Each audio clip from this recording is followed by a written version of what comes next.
자, 여러분 안녕하세요. 다시 보는 오늘의 한자어 네 번째 시간입니다. 오늘 함께 다시 살펴볼 한자어는 바로 이것인데요. 어떻게 읽고 어떻게 해석할까요?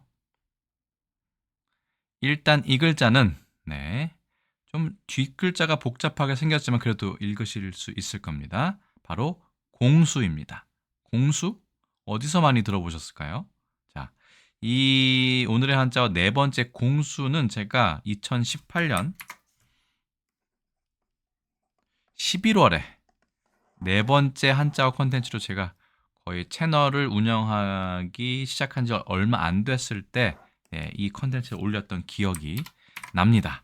자, 이 글자 어디에서 어느 표현에서 어느 부분에서 우리가 많이 들을 수 있을까요? 저는 최근에 이 글자를 이 이야기를 많이 들었는데요. 한번 보시겠습니다. 블로그든 방송이든 상당히 사람들이 많이 얘기합니다. 자, 공수. 자, 첫 번째 예문을 볼까요? 이것은 잘못된 예문일 수도 있습니다. 잘못된 것은 잘못됐다고 제가 말씀을 드리겠습니다. 이곳은 완도 현지의 싱싱한 활어를 매일 공수하여 반값에 회를 즐길 수 있고 해서 뒤에 부분 생략을 했는데 이런 이야기 많이 들어보셨죠? 매일 활어를 공수한다. 완도에서. 자, 현지에서 공수한다. 많이 들어보셨을 것 같습니다. 두 번째, 질 좋은 과일을 손님에게 내놓기 위해 사장님께서 매일 아침 직접 현지에서 공수해 온다.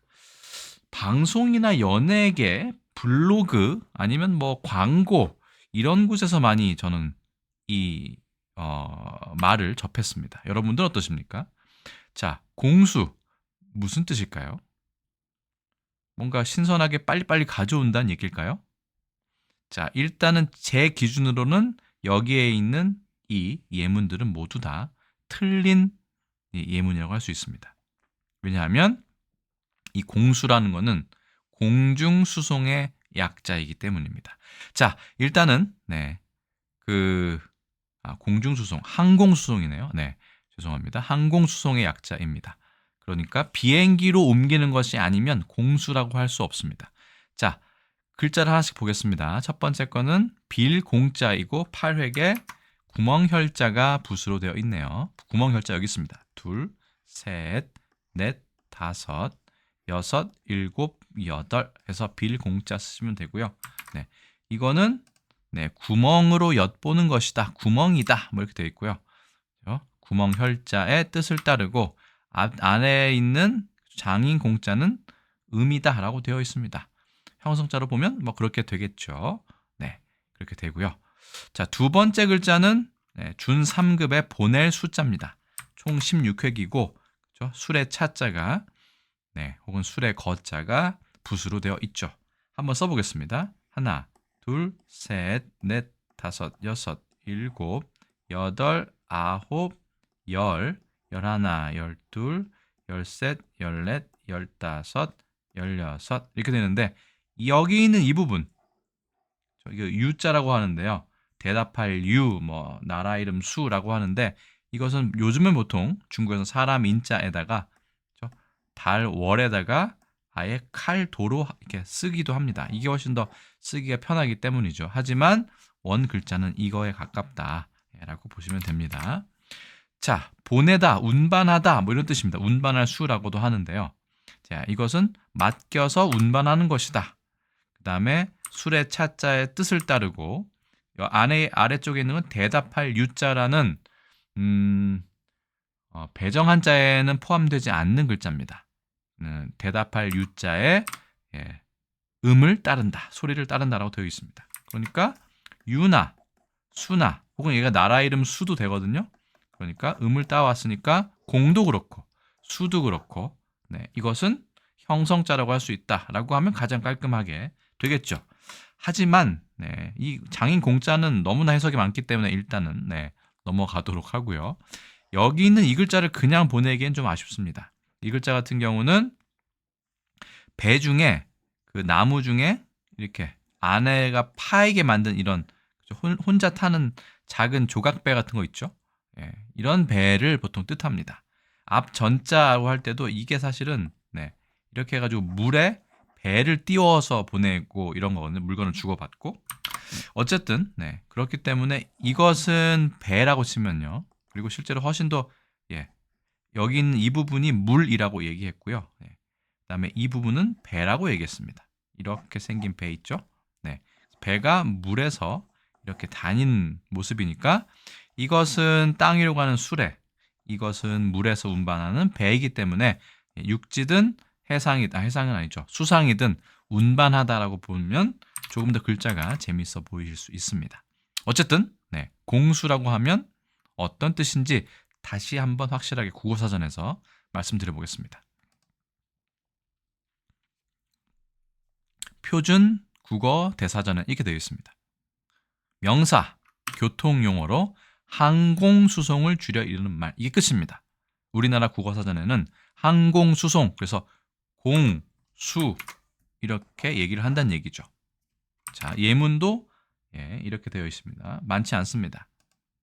베를린 서측은 소련의 물품 봉쇄에 대하여 공수로 위기를 극복하였다. 소련이 물품 봉쇄를 하니까 공중수송, 비행기로 물자를 수송해서 위기를 넘겼다라는 얘기입니다.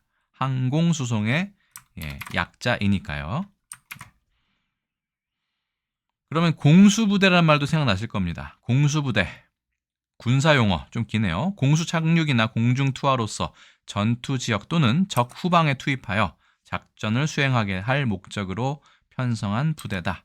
그러니까 낙하산을 타고 내려오든 아니면 우리 그 아군에게 그 물자를 보급하든 어쨌든 항공기를 타고 내려와야 되기 때문에 공수, 그렇죠? 항공수송 부대라고 얘기를 하는 건데 줄여서 공수부대라고 얘기하는 것이죠. 비슷한 말로는 공수특전대, 공정대, 공정부대, 낙하산대, 낙하산부대 등이 있습니다. 낙하산을 타고 내려오기 때문에 공수부대인 것이죠. 물론 많은 훈련이 필요하고 그 훈련 과정은 상당히 고되고 힘들겠죠. 자, 군사용어로 항공기로 병력, 군수물자 따위를 수송하기 위하여 편성한 수송기 부대다. 공수부대는 결국 항공수송부대라고 보시면 될 것 같습니다.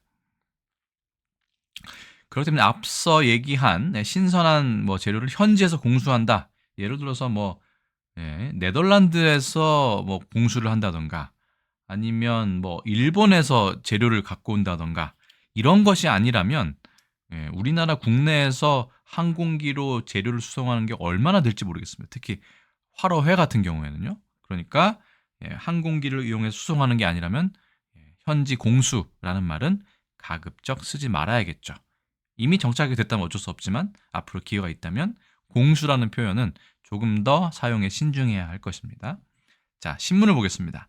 1931년 조선일보입니다. 콩고 파경 인군이니까 인도군인가 봐요. 곧 공수를 개시라고 되어 있네요. 공중 항공 수송을 개시한다는 얘기입니다. 두 번째 기사 1977년 경향신문입니다. 태국이겠죠? 무기 긴급 공수, 대공미사일 155mm 곡사포 등 베트남 일개 사, 이건 사는 스승사지만 사단을 얘기하죠. 일개 사단 증파, 곧 대공세 이렇게 되어 있습니다. 역시 항공기로 무언가 실어 나르고 군사든 물자든 실어 나르는 것을 공수라고 얘기한다라고 보시면 되겠죠. 사람뿐만 아니라 물건을 수송하는 것도 비행기로 한다면 공수가 되는데 이것은 대부분 군사용어다라고 보시면 되겠습니다. 그럼 이 공수라는 표현 또 어디서 볼 수 있을까요? 일본의 ANA라고 일본 항공사 중에 하나가 있습니다. 이게 예전 이름이 전일공이었습니다. 요즘에는 ANA로 바뀌어서 All Nippon Airways라고 해서 ANA로 바뀌었지만 예전에 이렇게 한자도 비행기에 찍혀서 있던 것이 기억이 납니다. 그래서 전일공 이걸 무슨 젠니쿠라고 얘기하는데 무슨 뜻인가 상당히 궁금했어요. 젠니쿠가 뭔가. 근데 전 일본 공수였습니다. 그러니까 일본 전역에 항공기로 운반한다. 물자든 사람이든. 그래서 전일공을 지금은 줄여서 ANA라고 한다. 전일본 공수. 그러니까 공수란 표현이 일본에서도 상당히 많이 사용하던 그런 단어다라는 것이 추측이 좀 되시죠. 공수라는 표현, 네, 한중일 삼국 중에 어떤 나라가 가장 많이 쓰고 있을까요? 저는 개인적으로 우리나라가 제일 많이 쓰고 있다고 생각하는데 일단 중국을 보시면 중국은 공수라는 표현을 아예 쓰고 있지 않았습니다. 콩윈은 있었습니다. 이 콩이라는 건 항공이고요. 윈수, 이거는 운수입니다. 그러니까 항공 운수, 그러니까 옮긴다는 얘기죠. 아니면 콩지항이란 거는 항공기에서 내려오는 거니까 낙하산 부대를 얘기합니다. 물자를 떨어뜨리거나 사람을 떨어뜨리는 일을 얘기하죠. 군사 용어로. 콩지항은 있습니다. 자, 그럼 일본은 당연히 공수가 있겠죠? 구유라고 얘기합니다. 숫자를 슈로 발음하지 않고 유라고 발음하는 게 좀 특이하죠. 구유라고 얘기하지만 우리는 항공수송의 약자라고 얘기하지만 일본에서는 공중수송이라고 합니다. 그래서 구주유소, 공중수송을 줄여서 구유라고 발음을 합니다. 아마 이 공수라는 단어가 우리나라에 영향을 준 게 아닌가 싶습니다. 왜냐하면 공수라는 표현은 당연히 조선왕조실록에는 실려 있지 않았기 때문이죠. 일제강점기 치하에서 처음으로 우리나라에 들어온 것으로 이렇게 추정이 되고 있습니다. 영어 파트 다시 보시겠습니다. 영어로 의역을 하자면 air transportation, 그러니까 항공 수송을 얘기합니다. 공중 수송. 그 다음에 airlift, 이거는 이것도 공수에 속하고요. 그렇죠? 비행기로 뭔가 실어 나르는 거니까요. 마지막 것은 공수부대에 가깝습니다. airborne troops, 그래서 공수, 항공의, 공중의 troops, 부대다, 그렇죠? 군대다, 이런 뜻이니까 이런 식으로 의역을 할 수 있겠습니다만 일단 공수라는 표현을 그대로 쓰는 것은 우리나라와 일본입니다. 대한민국과 일본 정도만 있지 중국에서는 공수란 말을 직접 쓰지는 않는다.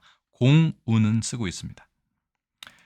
자, 그래서 다시 보는 오늘의 한자 네 번째 시간에는 빌 공자와 보낼 숫자가 결합된 우리나라에서는 항공수송의 약자, 일본에서는 공중수송의 약자, 즉 비행기로 사람이나 물자를 실어 나른다는 뜻의 공수에 대해서 알아보았는데 우리나라에서는 유독 이것을 차로 운반을 해도 육장으로 운반을 해도 빨리 이거를 공급한다의 뜻의 이 공급의 뜻으로 생각하는지 모르겠지만 좀 잘못 쓰는 경향이 많다. 항공기로 빨리빨리 수송하는 군사작전이 아니라면 공수라는 표현은 가급적 쓰지 않는 것이 정확한 표현일 것 같습니다. 자, 그래서 오늘의 한자어 네 번째, 빌 공자와 보낼 숫자가 결합된 공수에 대해서 알아보았습니다. 여러분들은 오늘의 한자어 네 번째 지금 다시 한번 살펴보고 있는데 이번 단어는 어떠셨는지 상당히 개인적으로 궁금합니다. 댓글로 여러분들의 의견 남겨주시면 저도 적극 참고하도록 하겠습니다. 제가 준비한 설명은 여기까지고요. 저는 또 다음에 다른 컨텐츠에서 인사드리겠습니다. 여러분 안녕히 계세요.